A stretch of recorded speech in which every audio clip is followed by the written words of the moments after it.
अस्सलाम वालेकुम my dear students, मैं हूं प्रोफेसर अंजुम रज़ा खान और अभी हमारा जो सीरीज़ चल रही है वो 2003 का जो प्रिंसिपल्स ऑफ इकोनॉमिक्स का पेपर है, प्रिंसिपल्स ऑफ इकोनॉमिक्स का जो 2003 का पेपर है, उसका पार्ट 3 जो वीडियो है वो मैं बनाने लगा हूं सेक्शन सी। क्या बनाने लगा हूं? Section C. आप देख सकते हैं सेक्शन सी जो है उसके मार्क्स हैं 24 और ये क्वेश्चन नंबर 3, क्वेश्चन नंबर 3, 4 और 5 ये 3 क्वेश्चन जो हैं ये आपको दिए गए हैं। इनमें से कोई से आपने करने हैं 2, कोई से 2 क्वेश्चन आपने करने हैं, ठीक है? फर्ज़ करें अगर आपको elasticity of demand how is it measured ये चैप्टर नंबर 3 में से है। चैप्टर नंबर 3 को अच्छे से तैयार करें आप क्योंकि इसमें से शॉर्ट क्वेश्चन भी आते हैं, इसमें से एमसीक्यूज़ भी आते हैं और लॉन्ग क्वेश्चन के चांसेस भी बहुत ज़्यादा हैं, ठीक है? तो इस चैप्टर में मैं इसके बाद ना अच्छा जी, मैं आपको बता दूँ इस वीडियो के बाद आपको मिलने वाले हैं प्योर गेस। मैं सिर्फ गेस दूँगा कि कौन से चैप्टर को आप हिट करिए, आइडिया आपको भी हो गया ये तीनों पेपर्स देख के कि कौन-कौन से चैप्टर इम्पोर्टेंट लेकिन फिर भी मैं प्योर गेस दे दूँगा और उनको तैयार कर लीजिएगा और मैं कोशिश करूँगा उनके कॉन्सेप्ट भी दे दूँ साथ-साथ आपको जिस तरह मैं लॉन्ग क्वेश्चन के कॉन्सेप्ट दे रहा हूँ। लॉन्ग क्वेश्चन पूरा-पूरा मैं सॉल्व नहीं किया मैंने, जो उनके मेन-मेन कॉन्सेप्ट हैं वो मैंने दिए हैं यहाँ पर, ठीक है? तो आइए शुरू करते हैं इलास्टिसिटी ऑफ डिमांड और क्वेश्चन नंबर 2 है what is monopoly? Explain price and output determination under money. Under money लिखा हुआ है इधर, ये है अंडर मोनोपोली, ये लफ्ज़ है अंडर मोनोपोली, ओके? तो क्वेश्चन नंबर 5 है what is money explain the various functions of money. तो ये मनी के टॉपिक में से है। चैप्टर नंबर 10 नंबर भी मैंने दिया साथ ताकि आपको कोई इशू ना हो। तो आइए इनके कुछ मैंने कॉन्सेप्ट सॉल्यूशन में तैयार किए हैं उनकी तरफ चले जाते हैं। ये देखें जी ये हैं कॉन्सेप्ट इनके, ठीक है? तो ये क्वेश्चन नंबर 4 से है। चलें क्वेश्चन नंबर 3 से मैं आपको करवाता हूँ। ये देखिए section C elasticity of demand and measurement. इसकी डेफिनेशन है छोटी सी मैंने लिखी। क्या कहते हैं जी कि elasticity of demand measures elasticity of demand measures. ये देखिए इलास्टिसिटी ऑफ डिमांड मेजर्स क्या मेजर करती है? Responsiveness of quantity demanded to change price. यानी इलास्टिसिटी एक्चुअली कहते हैं लचक को। मैं छोटा सा ना यहाँ आपको एक टेबल बना के ना समझाने की कोशिश करता हूँ ताकि आपको आइडिया हो जाए कि ये क्या है। फर्ज करें ये है प्राइस, डन, और ये है क्वांटिटी। ज़ाहिर सी बात है जब हम चीज़ खरीदते हैं तो कोई मिकदार में ही खरीदते हैं ना। फ़र्ज़ करें फ़र्ज़ कर देते हैं प्राइस है 10 और क्वांटिटी है 8 चीज़ों की और प्राइस है 12 और क्वांटिटी है 6 चीज़ों की। यानी प्राइस जब 10 थी तो हमने 8 चीज़ें खरीदी और जब प्राइस बढ़ के 12 हो गई हमने 6 चीज़ें खरीदी सपोज़। तो अब यहाँ पर चेंज आएगा ना प्राइस में भी। प्राइस में कितने का चेंज आ गया? 2 का। 10 पहले प्राइस से अब 12 हैं तो 2 का प्राइस में चेंज आ गया। और देखें पहले जो हम चीज़ें खरीदते थे वो आती थी 8 क्योंकि कीमत कम थी। अब 12 हो गई तो वही चीज़ें 6 आना शुरू हो गई। तो यहाँ भी क्या है जनाब वाला, अल्लाह आपका भला करे, यहाँ भी 2 का चेंज है। तो ये जो है ना ये इलास्टिसिटी ऑफ डिमांड हमारा निकल आया है, ठीक है? और ये इलास्टिसिटी ऑफ डिमांड कुछ इस तरह फ़ॉर्मूला होता है डेल्टा पी और डेल्टा क्यू। डेल्टा बोलते हैं change in price over change in quantity, 2/2। तो ये इज इक्वल टू 1 आ रहा है, ठीक है? I think so delta Q over delta P है इसका फार्मूला, ठीक है? वो देख लीजिएगा बुक में से कि अगर delta Q over delta P है, थोड़ा सा स्किपिंग हो गई है, तो डेल्टा पी पर उसको डिवाइड कर दें तो 2/2 आंसर फिर भी 1 ही आता है, ठीक है? तो इस तरह से आपने हो सकता है आपको जो एग्जामिनर है वो कहे डायग्राम भी बनाएं तो आप डायग्राम भी ऐसे करके बना दीजिएगा, ठीक है? ऐसे डायग्राम बना दें आप सीधा करके। इधर आपने जो है ना प्राइस रख लेनी है और इधर आपने क्वांटिटी रख लेनी है और इस तरह से आपने जो बनाएंगे आपका डायग्राम बन जाएगा, ठीक है? इलास्टिसिटी ऑफ डिमांड का इसमें मैं आपको बाद में क्लियर करूंगा, मजीद भी ना डिटेल में सब कुछ आपको मैं क्लियर करूंगा। फिलहाल इसको मैं मिटाता हूँ। तो ये इसकी छोटी सी डेफिनेशन थी। आप अपनी बुक से याद करें, जो भी आपके मटेरियल है आपके पास उधर से आप याद करें। मेरा मकसद था हल्का सा फिलहाल आपको फर्दर टाइम बिंग क्या देना, कॉन्सेप्ट देना। फार्मूला मैंने बता दिया आपको।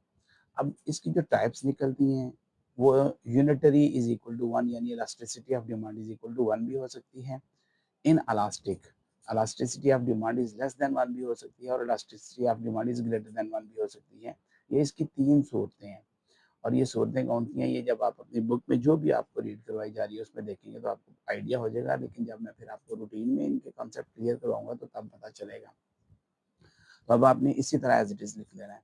मेथड्स ऑफ मेजरमेंट क्या है, इसका परसेंटेज मेथड है, आपको आपकी बुक में मिलेगा, आपने डेफिनेटली उसको अच्छे तरीके से पढ़ना है। परसेंटेज मेथड क्या है, फिर उसके बाद है टोटल एक्सपेंडिचर मेथड, फिर उसके बाद है ग्राफिकल मेथड। मैं भी आपको कोशिश करूंगा कि ये टॉपिक आपको करवा दूं, सेपरेटली करवाऊं। जब सेपरेटली करवाऊंगा फिर मैं डिटेल में इन पर डिस्कस भी करूंगा, फिर इनसे रिलेटेड चीज़ें मैं बनाऊंगा भी, लेकिन चूंकि टाइम शॉर्ट है, मेरी कोशिश है कि मैंने अभी बिजनेस मैथमेटिक्स के भी आपको गेस देने हैं। अरे ये गेस भी होते हैं, इंपॉर्टेंट क्वेश्चन होते हैं, ठीक है। ये कोई प्रॉपर मैं लेक्चर्स आपको नहीं दे रहा, सिर्फ और सिर्फ आपको मैं कॉन्सेप्ट दे रहा हूँ, और आपको भी पता चल रहा है कि ये फलां फलां चैप्टर में से फलां फलां टॉपिक में से ये वाले लॉन्ग क्वेश्चंस आए हैं। फिर उनको आप एज इट इज़ तैयार करें। फर्दर किसी ने कुछ कहना है तो वो कमेंट बॉक्स में मुझे लिखिए, और मैं इंशाल्लाह आपको फौरी तौर पे जवाब दूंगा। इंपॉर्टेंस देखिए, इसकी इंपॉर्टेंस भी लिखनी है आपने। प्राइसिंग डिसीजन, यानी इलास्टिसिटी ऑफ डिमांड क्यों होता है कि वहाँ प्राइस का डिसीजन होता है, टैक्स पॉलिसी बनती है, और बिजनेस की प्लानिंग भी इसके मुताबिक की जाती है। ठीक है जी, तो कंक्लूजन क्या निकला, it helps firms and government make better economic decision, यानी ये जो टॉपिक है इलास्टिसिटी ऑफ डिमांड, इसकी वजह से जो फर्म्स होती हैं, यानी जो बिजनेस होते हैं, यानी जो बिजनेस होते हैं, ठीक है, उनको बेहतर तरीके से डिसीजन मेकिंग करने में आसानी रहती है। इनको इनको इकोनॉमिक डिसीजन करने में आसानी रहती है। तो एक छोटा सा ये कॉन्सेप्ट दिया है मैंने, मगर आपने एक प्रॉपर क्वेश्चन को याद करना है इलास्टिसिटी ऑफ डिमांड की, उसका शेड्यूल डायग्राम बुक से ज़रूर आपने कर लेना है।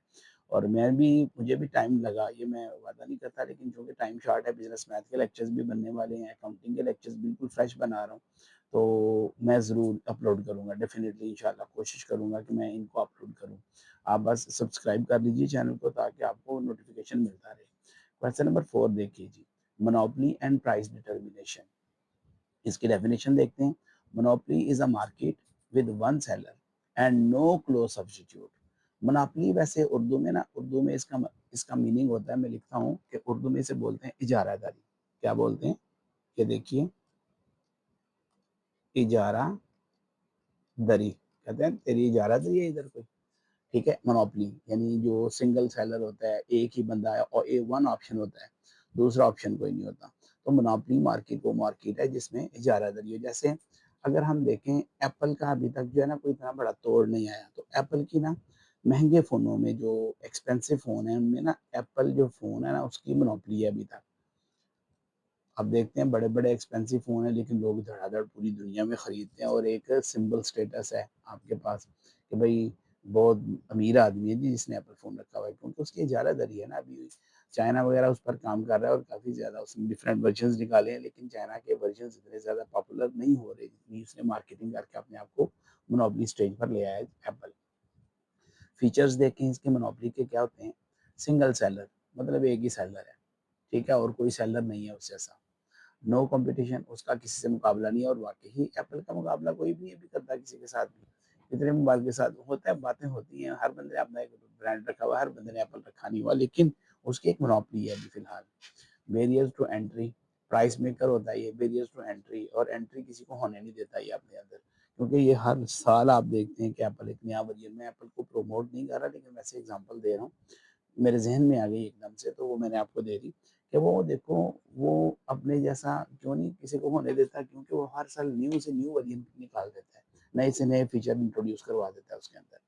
इक्विलिब्रियम, इसकी इक्विलिब्रियम क्या होती है कि इसका जो मार्जिनल रेवेन्यू होता है मोनोपोली वाले का, वो मार्जिनल कॉस्ट के बिल्कुल साथ-साथ चलता है, इज़ इक्वल होता है। और प्राइस डिटर्मिनेशन वो भी इसी तरह करते हैं।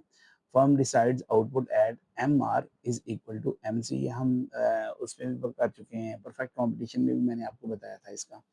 तो price taken from demand curve, और इसकी प्राइस जो है डिमांड के हिसाब से लगाई जाती है, डिमांड किस तरह से है, तो किस तरह से प्राइस है और क्या उसके फीचर्स हैं, और दूसरी मार्केट के अंदर कॉम्पिटिटर्स किस तरह चल रहे हैं। कंक्लूजन है, monopolists earns abnormal profit due to control over price. तो बड़ा प्रॉफिट कमाते हैं जी, बड़ा बड़ा महंगा फ़ोन है, आपको पता है आईफ़ोन का ठीक-ठाक लोग खरीदते हैं, तो इनको प्रॉफिट ही होता है ना एप्पल की कंपनी को, और क्या है। क्वेश्चन नंबर 5 आ गया जी आपका। यानी ये वाला क्वेश्चन, क्वेश्चन नंबर 5। ओके, अब क्वेश्चन नंबर 5 देखें, money and functions, define money. क्या आ गया? डेफिनेशन आ गई मनी की। मनी इज एनीथिंग, कहता है मनी कोई भी चीज हो सकती है, accepted as a medium of exchange, जिसको मीडियम ऑफ एक्सचेंज के तौर पर एक्सेप्ट किया जाए वो मनी है। जैसे नोट्स हैं, पूरी दुनिया में चलते हैं, कॉइन्स हैं, पूरी दुनिया में चलते हैं, ठीक है। अब डेबिट कार्ड्स हैं, ये भी मनी की एक एक्सचेंज है जनाब। आप ये भी तो मनी होता है ना, जाते हैं आप डेबिट कार्ड मारते हैं। क्रेडिट कार्ड्स हैं,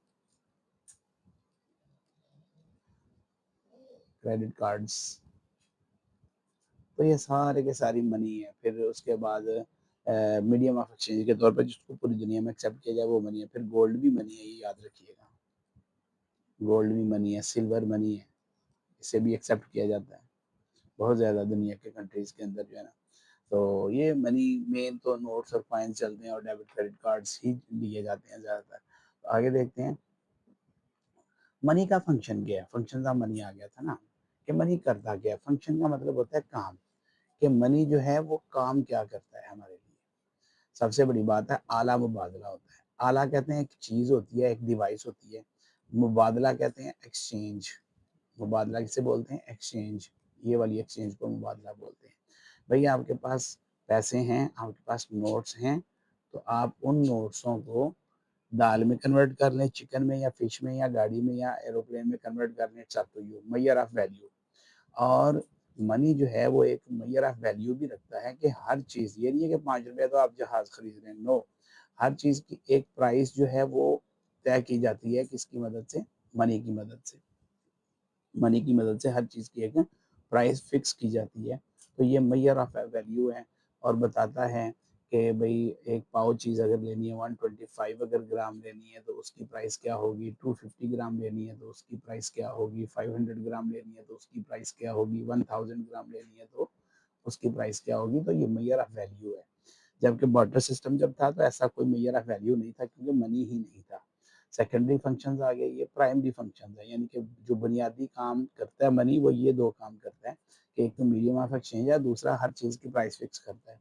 सेकेंडरी फंक्शन आ गया स्टोर ऑफ वैल्यू। अब देखिए ना, अगर आपके पास 1 करोड़ है, ओके, 1 करोड़ पड़ा हुआ है आपके पास, सपोज, सही, तो अगर आप इसको बैंक में डिपॉजिट करवा दें फॉर 20 ईयर्स, तो क्या वो खराब होगा?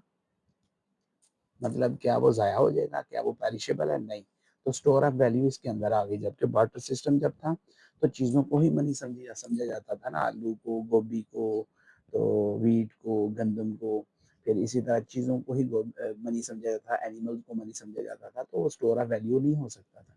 स्टैंडर्ड ऑफ डेफर्ड पेमेंट्स, तो अब डेफर्ड पेमेंट्स होती हैं जो फ्यूचर में आपने अदायगियाँ करनी हो, उन्हें डेफर्ड पेमेंट्स कहते हैं। सपोज हमने लोन लिया है और मुस्तकबिल में हमने कुछ पेमेंट करना है उसको, तो वो डेफर्ड पेमेंट है हमारा 5 साल बाद, 10 साल बाद, या वट एवर। तो मनी ने उनका एक स्टैंडर्ड सेट कर दिया कि हाँ जी हमने 500 वापस करना है, हमने 3 मिलियन वापस करना है, हमने 5 बिलियन वापस करना है। तो ये स्टैंडर्ड ऑफ पेमेंट सेट कर दिया गया, जो कि मनी का फंक्शन है, मनी की वजह से ये हुआ था। इम्पोर्टेंस, कहते हैं मनी की अहमियत क्या है, इम्पोर्टेंस क्या है? फैसिलिटेट्स ट्रेड, बिल्कुल सही। कहता है जितनी भी पूरी दुनिया में ट्रेड हो रही है आजकल डॉलर में हो रही है, यू नो। जंग की वजह से ये है कि युआन आ गया, ज़ाहिर है युआन मीन करेंसी आ गई उसकी, चाइना की। तो वो चाइना दूसरे नंबर पर अब सुपर पावर बनने की कोशिश में है, लेकिन मैं कह रहा हूँ कि मनी ने फैसिलिटेट किया था ट्रेड को। यानी ट्रेड मैंने व्हाट? एक्सपोर्ट एंड इम्पोर्ट को।